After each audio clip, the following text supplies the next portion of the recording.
It's questions like this that help me get out of bed in the morning. Sword fighting on ice for a fantasy novel. There are 3 different techniques that I think that we should consider, and they all come from hockey. First would be just hitting the puck. And this can include anything ranging from a light tap to a more full-bodied maneuver. But I think using a sword and any of the more traditional flow techniques would be a bit problematic, since you don't really have the best base for it.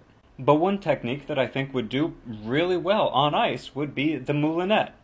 That's a French word for little windmill, and essentially involves moving your wrist in a little windmill motion in order to build momentum, or at your elbow.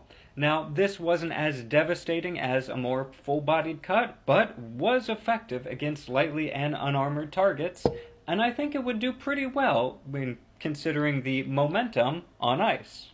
The second thing would be body checking, which is essentially just slamming into somebody. And I think you can draw a lot of parallels with that and jousting or using a saber from horseback. So I think that would translate pretty well. And lastly, the thing most people watch hockey for, the actual fights.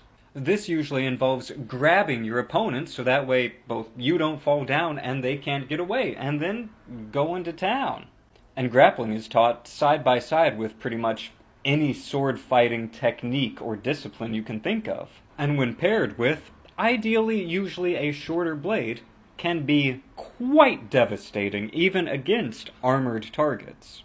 Given all that, I think that it would definitely take a lot of practice, and you could not do it with every sword, but I think it could be possible.